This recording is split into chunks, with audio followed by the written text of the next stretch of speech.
Hello again, everybody. You ready for another chapter of Lemons? 'Cause I sure am. All right, so let's get started with chapter 36, Time to Squeeze the Lemons. It's a very interesting title chapter. I wonder what that could possibly mean. I wake up the next morning underneath my fluffy comforter. Rainbow is in my arms. Dishes clink in the kitchen like any other morning, and I can smell coffee brewing. Charlie. Getting the sticks and seeds and bark ready, having his usual coffee. Black, no sugar. So the last we read, they were in the hospital, remember?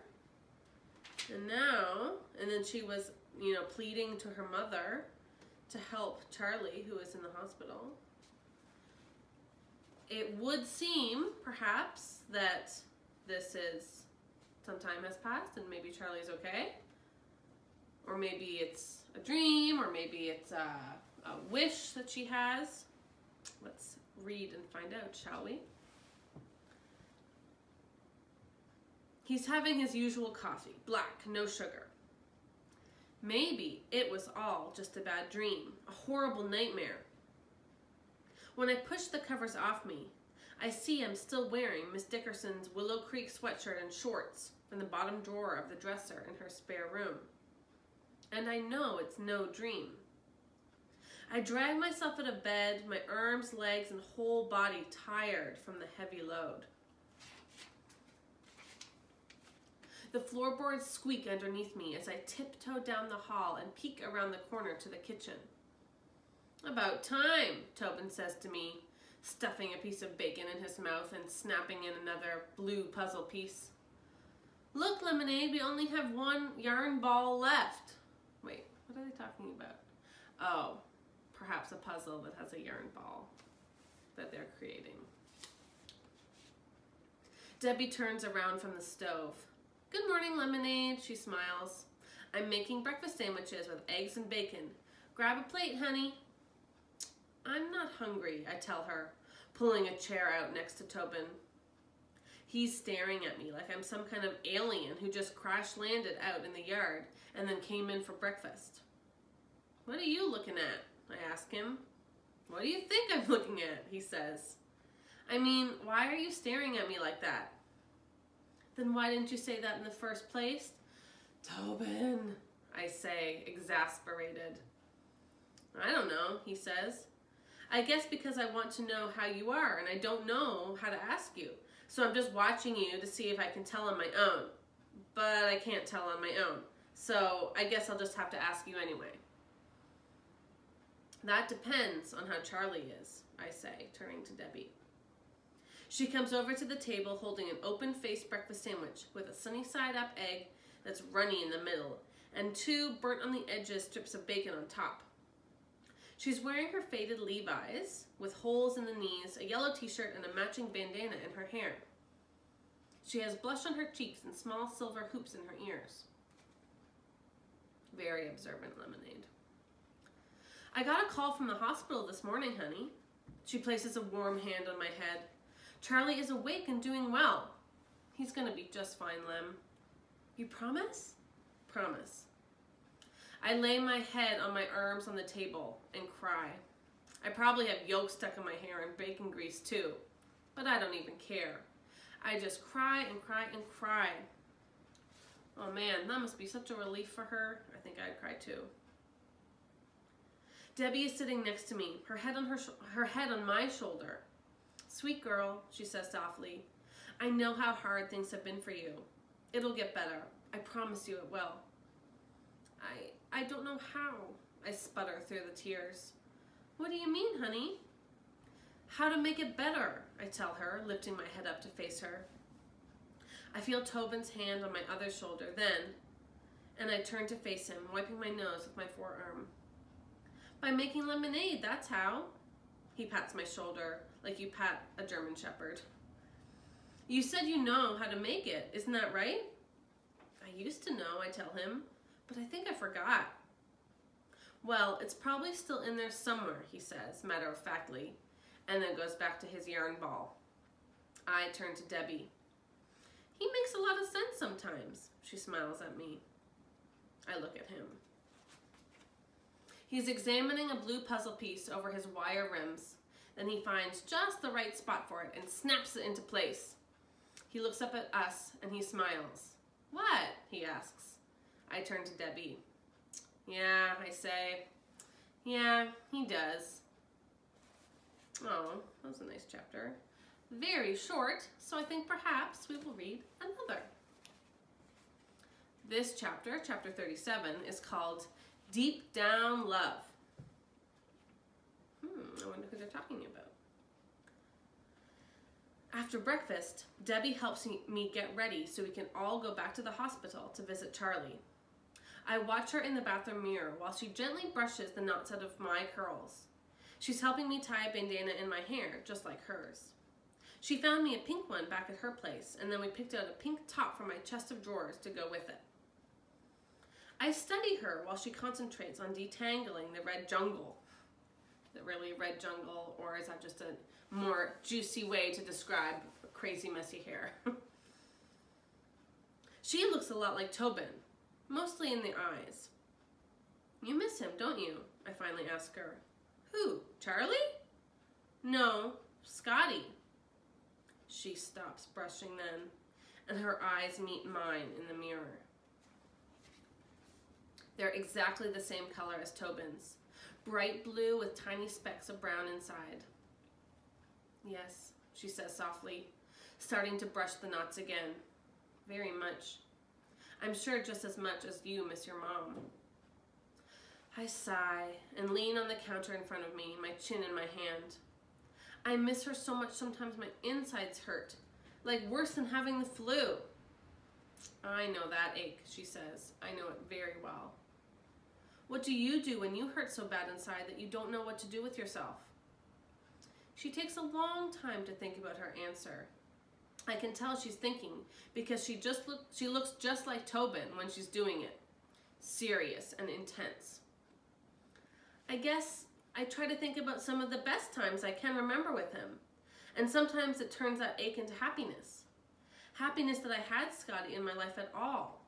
Even if I don't get to keep him forever here on earth, I get to keep him forever in here. And she points to her heart.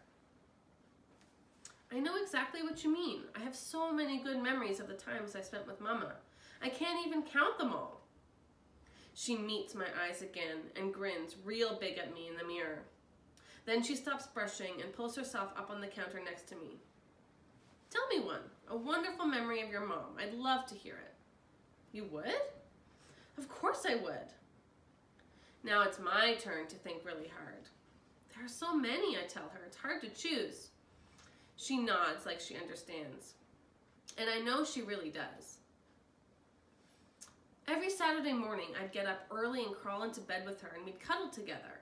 And then we'd get up and walk to Piper's Bakery near the pier and get hot tea and the biggest, stickiest, gooeyest bear claws you've ever seen. Then we'd go down by the water to find a bench, and we'd eat the bear claws, and we'd catch up on what happened during the week. I'd tell her all about my friends at school, and she'd tell me all about the animals that came to see her and their owners, too. That sounds wonderful, Debbie says. Saturdays were my most favorite day of the week because of that, she smiles. I can see why.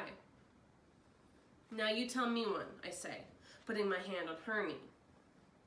Okay, she says, covering my hand with hers. When I was pregnant with Tobin, I had to spend some time in bed, and I was so bored and tired of being in bed all the time.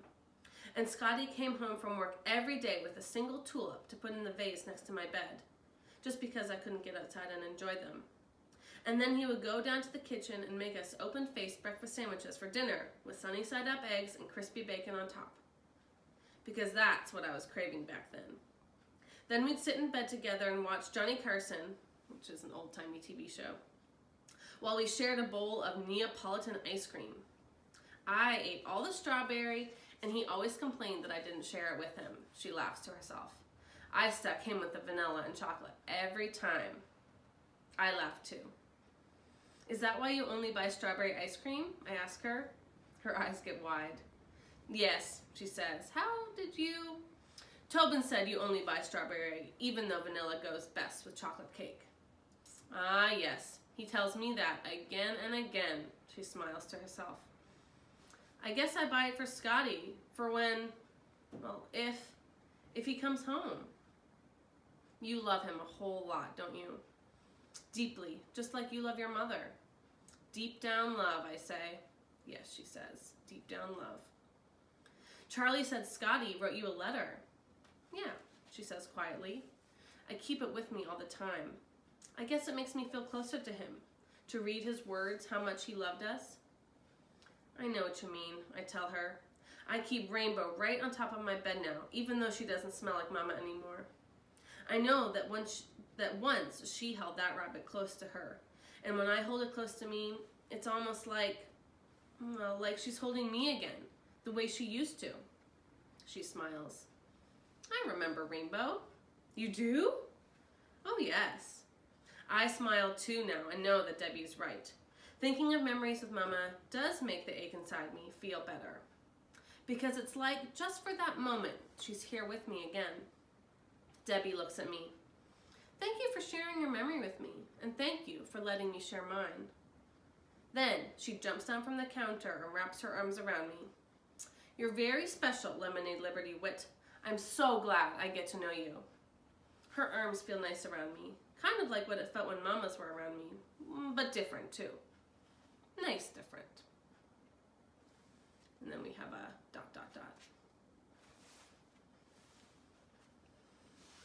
At 10:15 hours, well, 10:15 a.m., we all pile into Debbie's copper-colored Pinto and head back to the hospital to see Charlie. Tobin lets me ride shotgun without my even having to call it first. On the way there, my palms are wet and my stomach is still queasy. I bite my fingernails the whole way across Highway 299, then all down Davis and even down Blue Lake Boulevard, where the hospital is. By the time we get there, my thumb is bleeding a little and it aches because I bit too far down. Charlie's room is number 11. When we get to his door, I push it open. Well, there they are, Charlie says with a big smile on his face. He's sitting up in bed with a book. I scramble up on the bed next to him and wrap my arms around his neck. He looks more surprised than I've ever seen him, but he wraps his arms around me and gives me a big, warm hug back.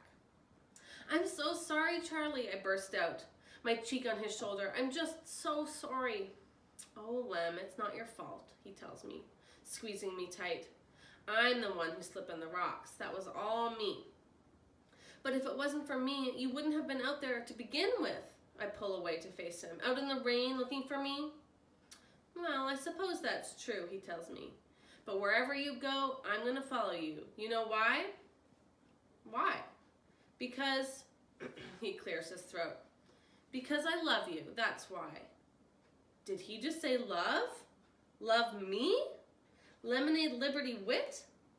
After everything that's happened, after I spewed lava in every direction, even though I forgot how to make lemonade?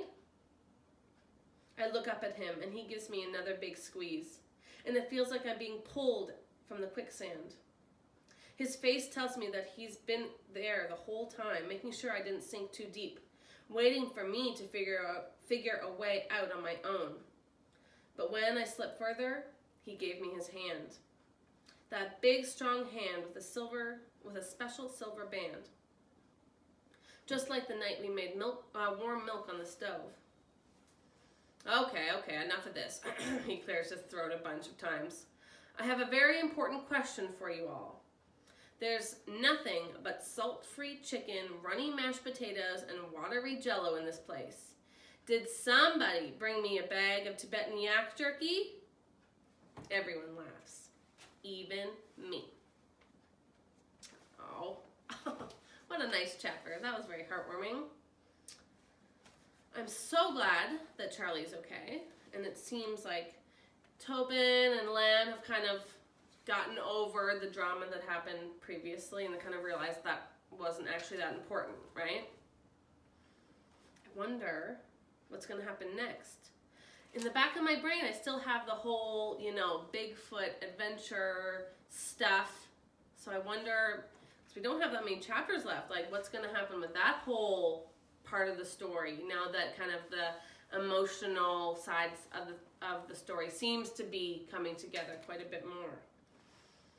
But I guess we're going to have to wait and find out until next time. See you soon.